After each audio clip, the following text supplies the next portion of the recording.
Hola, mi nombre es Mario. El mío es Zaira y en este espacio vamos a hablar sobre diferentes temas en torno a la biología, así que si quieren preguntarnos cosas relacionadas con esta ciencia, déjenlo en la caja de comentarios. Hoy hablaremos de uno de los temas que más controversia causa a la hora de hablar de biología. Y sí, podemos apostar que ya te estás imaginando de lo que estamos hablando. Estamos hablando de la evolución. Así que, pues, comencemos.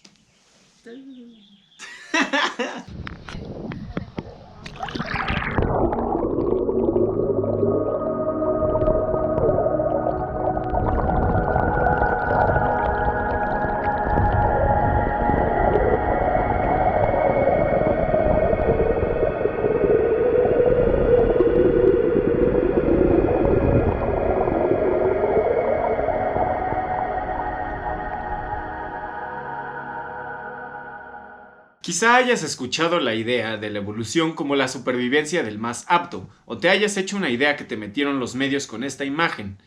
Sí, así es, esa imagen tan popular que expresa que provenimos de los simios y que todos los religiosos te echan en cara argumentando que eso no podría ser posible y que descendemos del mono, que nos creó un ente divino, bla bla bla bla. Pero la verdad es que tienen razón en algo, y realmente no provenimos de los simios.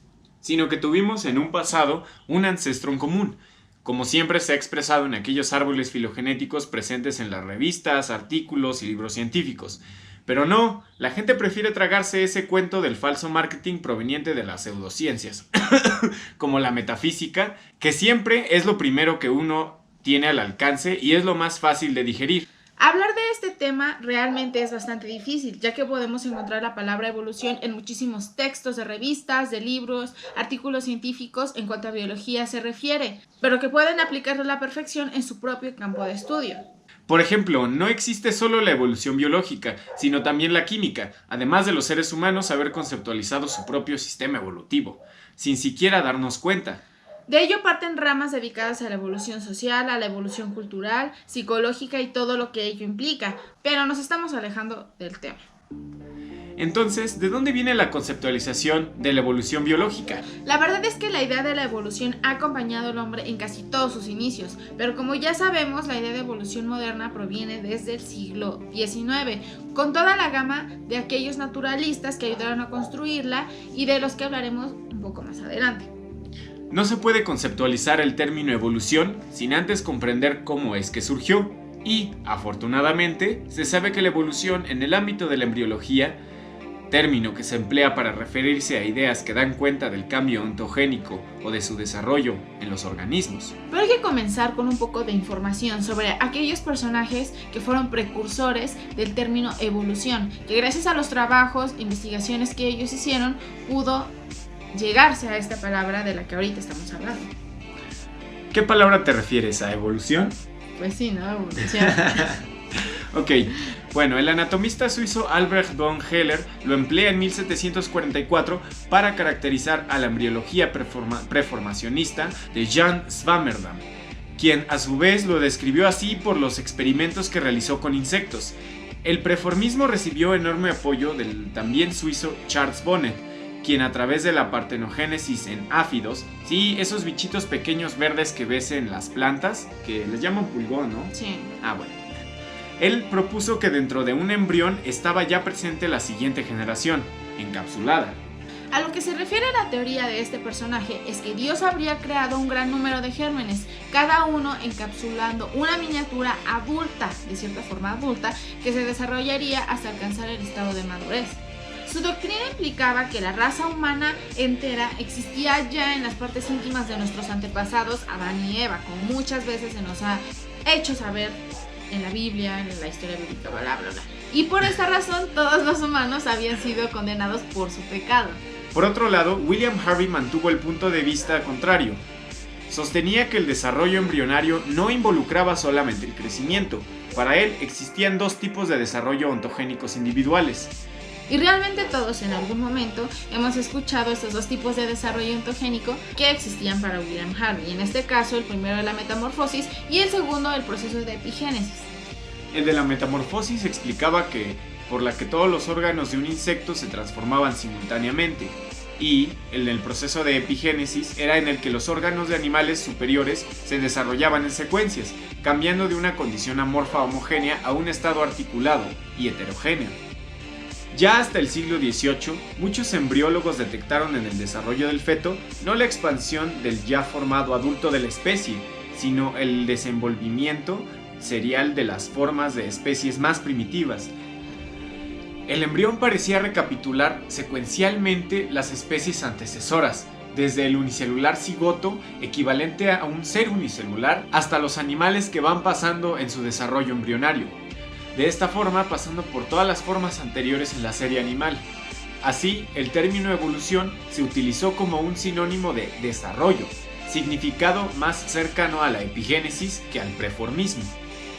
Siguiendo con el tema sobre el desarrollo embrionario, está la teoría propuesta por Carl Ernst von Baer, uno de los más destacados embriólogos del siglo XX, que sostuvo que era la esencia de la forma de un animal en desarrollo quien controla el desarrollo de este mismo. O sea que la fuerza de la esencia del animal es la que va a controlar la forma en la que se va a desarrollar el individuo.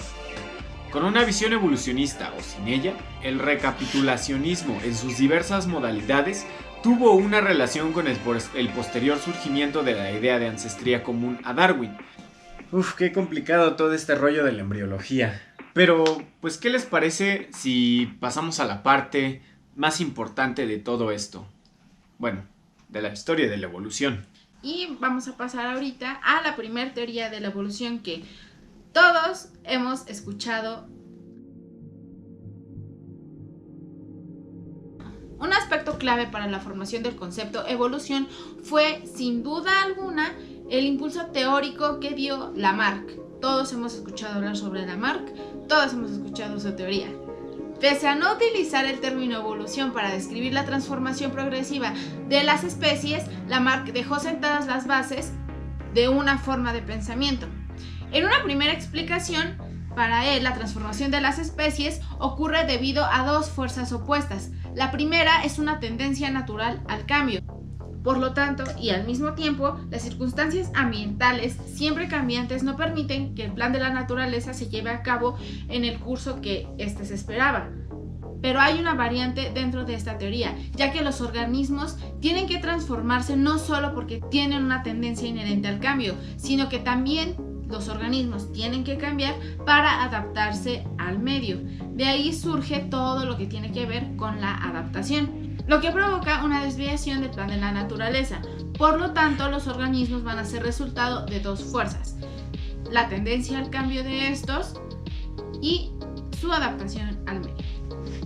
Pero su idea de acomodamiento de los organismos al medio fue, sin duda, un equivalente conceptual de la adaptación.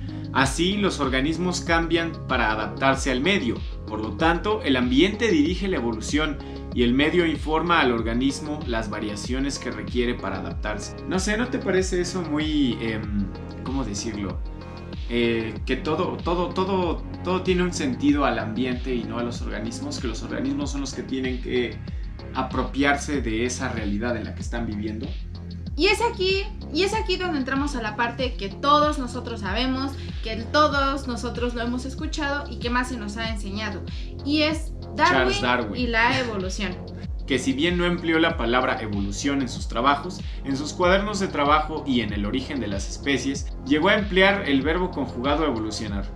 Por lo tanto, fue aquí donde el desarrollo de la idea de la selección natural, teoría propuesta por Darwin, se fue moldeándose hasta llegar al concepto de evolución, acercándose a la idea del cambio en las especies y alejándose de los modelos embriológicos que tanta confusión causaban y no llegaban concretamente a explicar o siquiera a dilucidar esta palabra, la palabra evolución.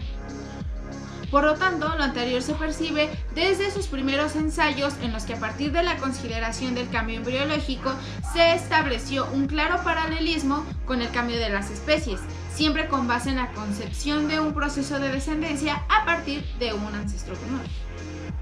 Fue así que nació entonces el concepto de evolución, que ya vimos que no solo conlleva a la adaptación, sino hay otras fuerzas evolutivas que siempre actúan dentro de la ecuación. Entonces, ¿qué les parece si pasamos a la concepción moderna de la evolución? explicando todo desde el descubrimiento de la selección natural. La teoría de Darwin resolvió el problema de explicar el carácter adaptativo de los organismos. Sostiene entonces que las variaciones adaptativas aparecen ocasionalmente y que es probable que éstas incrementen las oportunidades reproductivas de sus portadores. De esta forma, a través de las generaciones, las variaciones favorables serán conservadas y las perjudiciales eliminadas. Por lo tanto, la selección natural no tiene ningún tipo de límite. Y entonces llega un personaje que se aúna al trabajo de Darwin. Este fue Alfred Russel Wallace. Alfred Russel Wallace fue un personaje muy importante dentro de la historia de la evolución, puesto que explicó su propio modelo de la selección natural. Wallace fue considerado como codescubridor de la teoría de selección natural, debido a que planteó una teoría explicativa de la evolución con importantes semejanzas al darwinismo. Por eso siempre se va a unar a Darwin con Wallace. Sin embargo, ambos planteamientos difieren mucho en los aspectos más importantes. Uno de ellos es la que se refiere a la selección sexual. Para Darwin, la selección natural no es el único mecanismo evolutivo, mientras que para Wallace sí lo es. Darwin veía que la selección sexual es un proceso para explicar el origen de las características aparentemente irrelevantes o perjudiciales en la lucha por la supervivencia, desde la alimentación y la defensa, pero concebía que eran mecanismos que aumentaban el éxito a la hora del apareamiento. Por lo tanto, había dos tipos de selección sexual a saber: la competencia entre machos por las hembras y la decisión que tomaran las hembras. Y con base en toda la información que ahorita mencionamos, podemos concluir que... ¿Qué es la evolución? Pues bueno, ya dijimos que es el resultado de distintas fuerzas que actúan sobre los individuos para que de esta manera tengan éxito y así puedan prevalecer y dejar su propia descendencia. En sí, aún no sabemos hasta dónde puede llegar la evolución, ya que todas las especies responden de manera distinta a los cambios en sus medios y es bastante difícil incluso saber con exactitud los cambios que sufren los organismos de manera individual. Hoy en día la evolución es mucho más compleja, ya que como vimos conlleva no solo a la selección natural como proceso definitivo, sino que hay otras variables que hacen que evolución funcione en los organismos. Estas son la selección natural, el flujo génico, las mutaciones y la deriva génica, que evidentemente están definidas en una época posterior al darwinismo y se desarrollaron ampliamente con los descubrimientos de la genética evolutiva. Además de otros fenómenos como la especiación alopátrica, la especiación simpátrica, la adaptación, la extinción, el efecto fundador, la migración, competencia por los recursos, radiación de las especies, entre otras. Pero creemos que este video ya se hizo algo largo. Entonces, ¿qué les parece si hacemos un video donde expliquemos qué y cómo funcionan las fuerzas evolutivas para aclarar este asunto de una vez por todas? Esperamos que este video haya esclarecido tu forma de ver la vida. Yo soy Mario. Yo soy Zaira y hasta la próxima Proto Sapiens.